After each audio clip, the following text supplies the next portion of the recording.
Slow and Steady, the podcast where you get to follow along as we build products in public. Each week, we'll give you an honest peek into our lives as we share our struggles, our wins, and everything in between. I'm Benedicte, and I'm feeling playful. And I'm Benedikt. Today is June 13th. This is episode number 182, and I'm feeling a lot better. A lot better. But before everything, we met in person 2 weeks ago. That's why I'm feeling a lot better now. No, joking. No, actually, I've been sick the last couple of days, and today's the first day where I'm like back at my desk actually doing some work. But that yes, we met in quite person. Often with you. Yeah, we met in person, and we were the sizes we imagined, which is always the fun part about meeting online people. Yeah, exactly. I feel like you can get a pretty good idea about everything except for the actual height of the person. And for example, your partner Ola, I thought he was a lot taller than he actually is. Because he's actually like the same size, or he's the same height as me, but he's skinnier. So he is like next to me, he's a little bit smaller.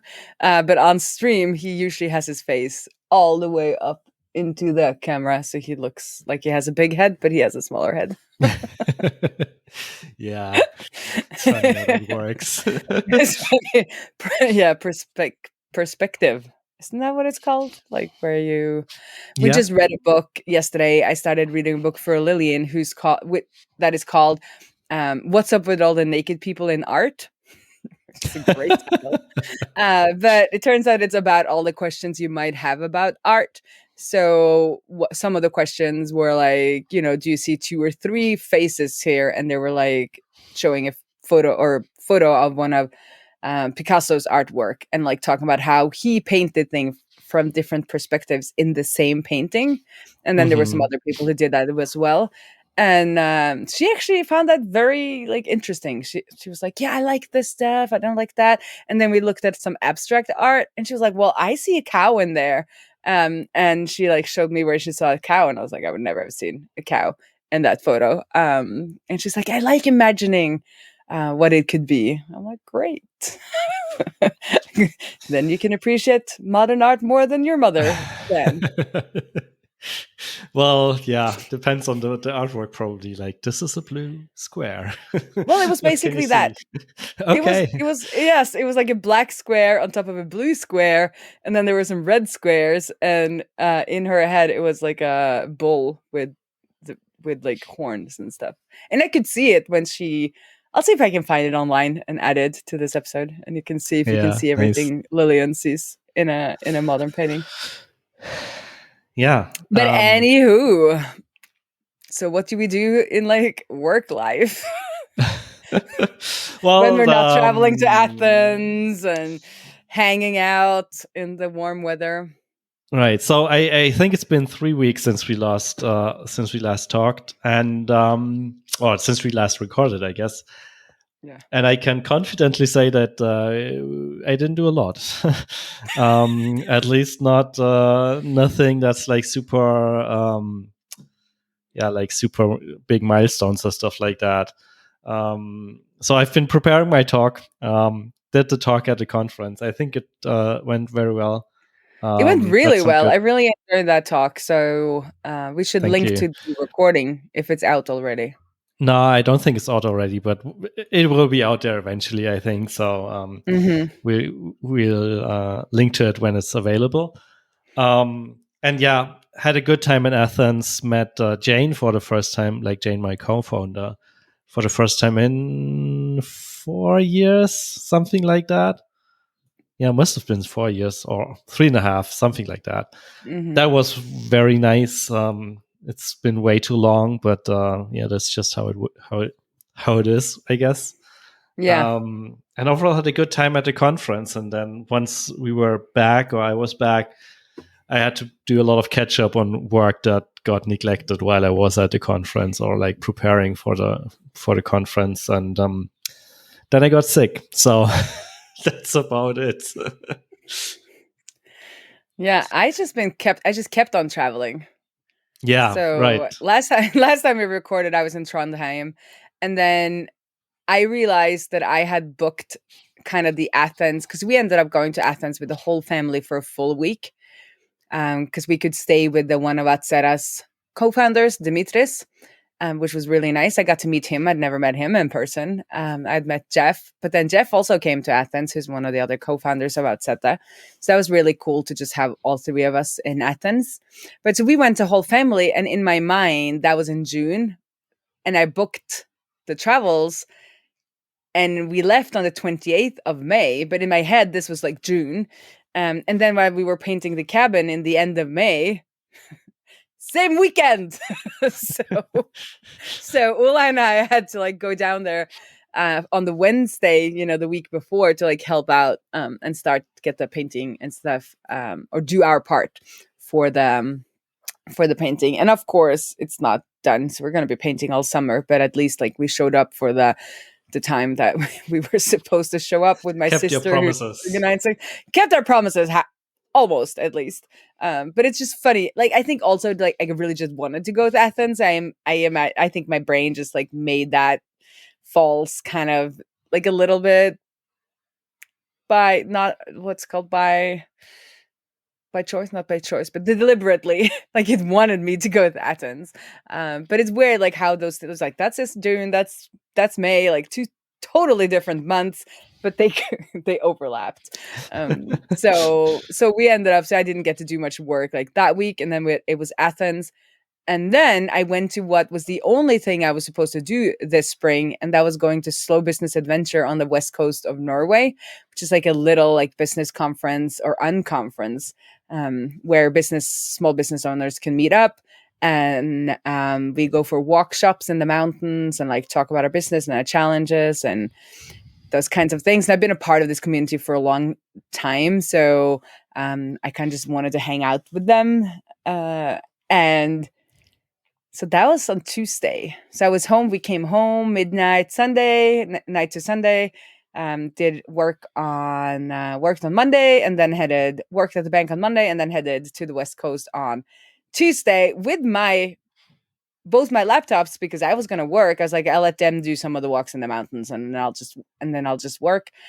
But Norway has a heat wave. This never happens. So it was almost 30 degrees on the west coast of Norway. The mountains, there wasn't a cloud. Like, usually when you decide like, oh, let's have a Norway vacation this year, you end up like walking up these mountains, and it's raining sideways, and it's colder than you've ever been, and it's just like, so I was just like, okay, all bets are off. I'm gonna go on this hike. So we hiked to the top of a mountain and swam in a glacier lake, or lake that is getting its water straight from one of the glaciers that were a little further up.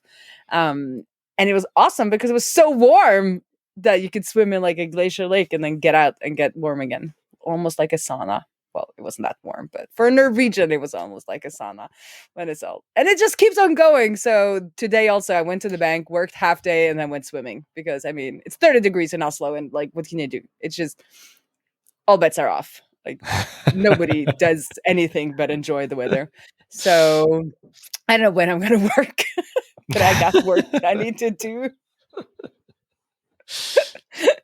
And I also, I don't know, I probably like touched on it, but it could last like a month and a half. I don't know. I'm just like, I'm a little like, I'm not that interested in my internet life, which kind of kept me sane through all of COVID. And like, I have so many colleagues, I would say, or like, internet friends. But then being on top of this mountain, and we did other things. I can't remember what that was, where I was also like, why am I even on this like web? Like, this is real life. So I I'm in a Discord with some content creators, and I just like said, maybe one should create content in the winter and then just like schedule whatever needs to be scheduled for the algorithms during the summer, because they were also feeling similar. And I think it is like when it's so nice outside and people are like coming out of their houses and there's barbecues in backyards and, those kinds of things. That's not when you want to be like, yes, I'm going to sit inside on my laptop and write the most epic blog post ever. And I've always been a fan of like working in seasons and work, like it doesn't have to be the same all year long, or like all the time. It doesn't have to be the same, be it the week or the month or the, yeah. So I'm gonna think I'm gonna be even more intentional with that going forward, to just like, yeah, do more of that when you're stuck inside in bad weather anyway, and then do even less from like May to September. Yeah, Or like makes end sense. of May, because always July has always been like that for me. But I don't know. I feel like June, July, and August, like 3 months where things should be more like scheduled and ready to go, and not something that has to be made while. Yeah, Until and it this gets other guy. until it gets too hot, and then you kind of want to stay inside again. Well, see, that doesn't happen in Norway. That is not an issue.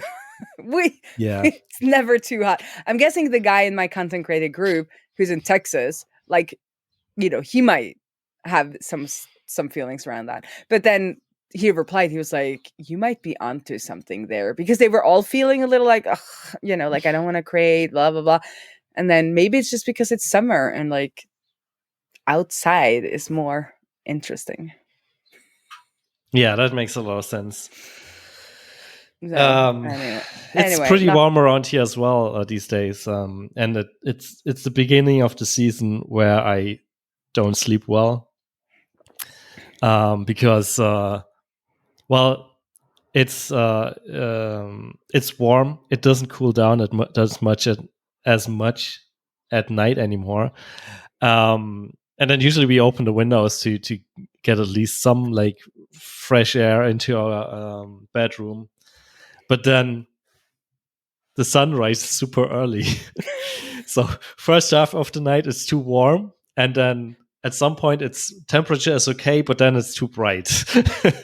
So that usually ends up in me not sleeping well for a couple of weeks until things get saner again. And I can see this is starting. do you get used to it, or do things change?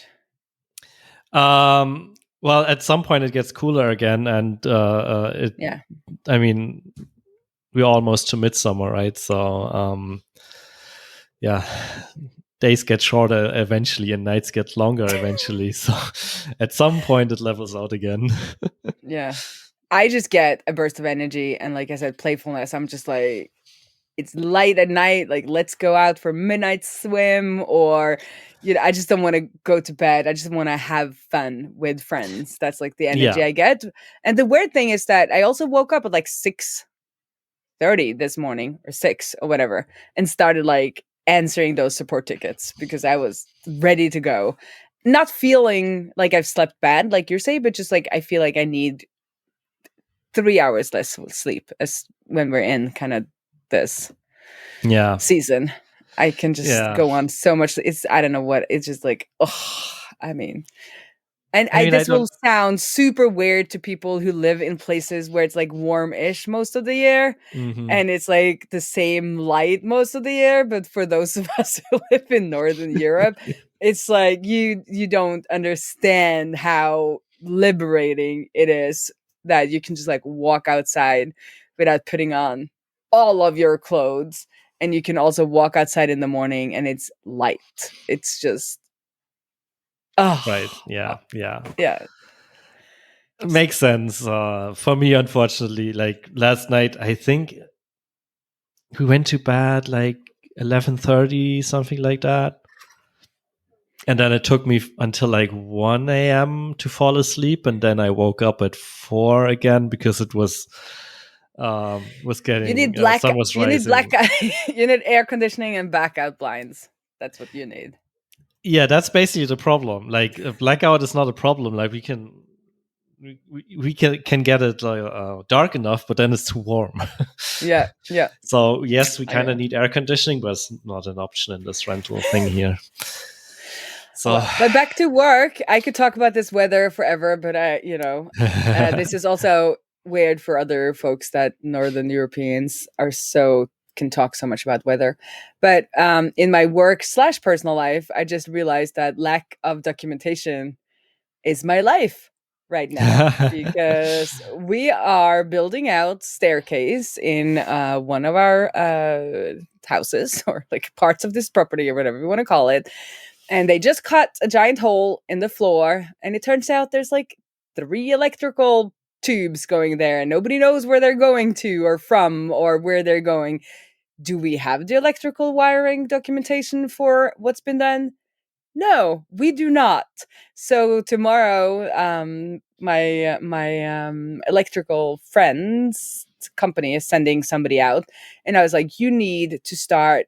They haven't done this work, but they've been like doing things after the main stuff has been done.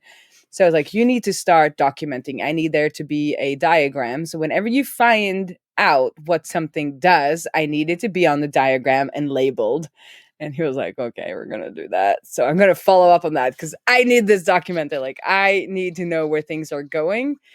And I feel the same thing with like, I'm working for Outseta now and being in the same situation that you guys are. Like, not everything is documented, and you're asking support questions, and then there's not an answer in the documentation. And then you have to ask them, the people who did the work or like who's coded this, like how does it actually work? And then I need to be the person who then takes time to write out the documentation. But do I? No. So I need to be better at not just answering support, but actually keep filling in the documentation. And then I started working on the Framer integrations. The Framer, we talked about that earlier. It's one of the site builders. And we're gonna create one of they kind of have a little utilities section where like companies can add their own components that people can drag onto their website.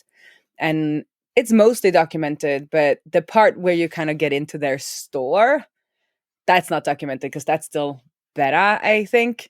So now I'm in the Slack with them, asking them documentation, like questions about how to get things done because it's not documented. So I'm in a little bit of like a documentation black hole or whatever at the moment, where I just have to figure things out as we go along. But that is one of my superpowers. So we're going to make it work. Yeah, that reminds me that Michael, who does support for us, has recently been, well, even just yesterday, updating documentation for exactly the same reason. And it's actually one of his tasks that he's supposed to do, but usually there's too much support load that this gets kind of neglected. But when he has some downtime, he's now updating the website, which is kind of nice.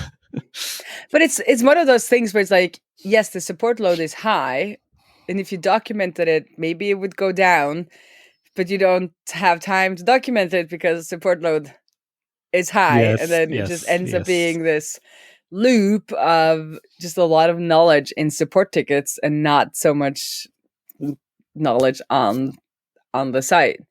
But we're actually playing internally about having like a little AI thing that like takes all the documentation and then also all the transcript from videos and then also all of the old support tickets, because we'll just use it internally on the site.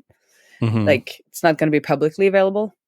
Or did we choose not to do that? I think we're going to do one that's public and then one where we do where we also train it on the support tickets. And then when you get a new support ticket, because we have a support tickets system as part of Outseta, you can then kind of see information from what has been answered before also, not just what is documented. Because I've found some support tickets where like one of the engineers have kind of documented something in a support ticket.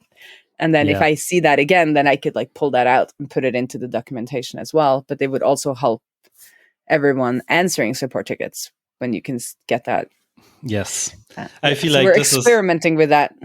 This is one of those features that I think all customer support tools should add eventually soonish. Because that's really something where I can see the value of those AI models and stuff like that, because I'm not sure I like the idea of like having automated chatbots that like you as a customer chat to, and then I don't know, you get an infinite loop of like not getting your answer or whatever. But helping someone who works in customer support surfacing the answer that they might not have like readily available in their minds yet, or even just cutting down on the time to type it. that would be super useful, and hopefully our customer support tool adds this feature soon. Yeah, because it's not just because we have these like ready-made answers that somebody has saved that you never remember are there. And then those should also pop up on like different keywords and stuff. And I don't think our system does that, but kind of having that, but AI, where you can be like, oh, I'll just like copy that paragraph, and then change a little bit if needed, would be super helpful. And especially also with code snippets, because then like if it's been used before and work for somebody, then you could use it. But we do have, so the guys working on this has already said like we have problems with hallucination. So where the AI just like makes up stuff, because he was asking like how to disconnect from Stripe, I think. And there is a how to connect, or when you connect, there's this button, but when you disconnect, it's not. And then that wasn't documented properly, I guess. So when he asked it how to disconnect from Stripe, it like made up a disconnect button. Yeah. Because it took the inverse of, and it's like, well, it can't just make up shit. Yeah, but I mean, I guess that's where it's still useful as an internal tool, right? Because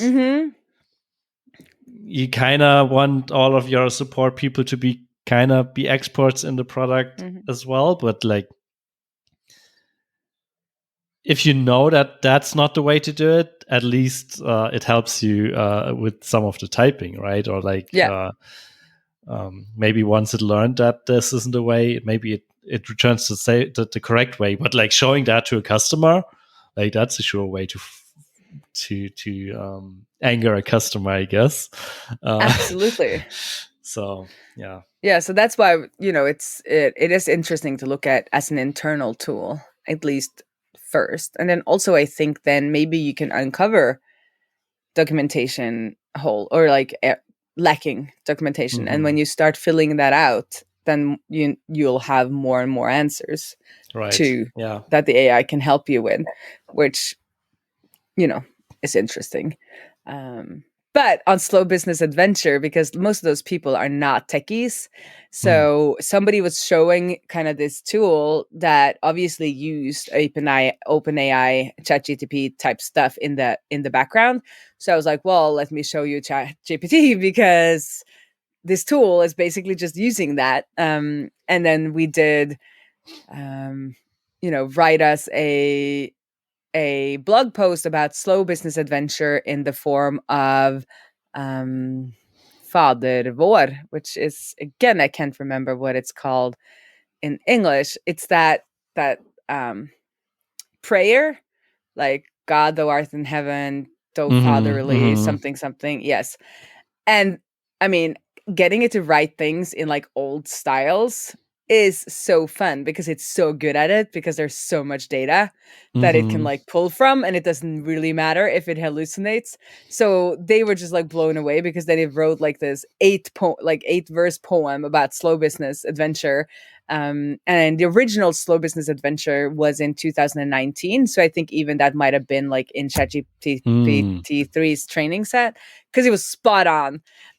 So like one of some of the people like did it as like a performance piece at night, where they like did it with like one plays a violin, so she played the violin, and somebody kind of did it as like a spoken word type of things, and people were like laughing, because one of them were like, forgive us our impatience. It's like the start of one.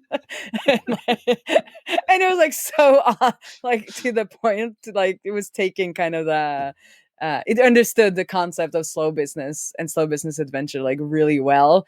So the poem was super fun, and they did like a really good job of like doing like a spoken word version of it. So for entertainment purpose, that's the first time I've really been entertained by an AI. But, nice. But it was also the human touch of the performance element. Of course. Made it, because they like did it very seriously, and also Shakespearean sonnets, it can do really well, because there's a lot of Shakespeare. Makes sense. It was very prolific, yeah. So that's my AI tip of the day. Write a poem about slow and steady. We should actually try that. Yeah, we should try that. And then we could actually make one of those chatbots, where it's like we take a transcript, if we transcribe all of the episodes, and then we can make a chatbot where people can like talk to Slow and Steady and have answers from what we've talked about and like how we would talk about it. Sounds like a plan. And then we just get those voice generator thingies, and we don't even have to show up to the recording anymore. But then I have to start paying for therapy.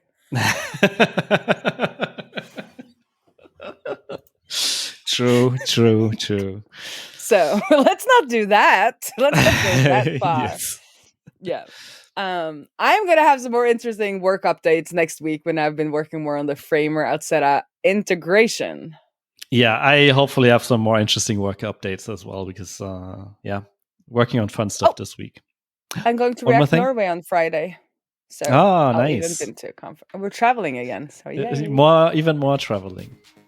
Well, it's just down the road. Have a nice conference and a nice week. And maybe see you on the interwebs if I'm not only playing in the sun. Yep, maybe. Well then, bye. Bye-bye.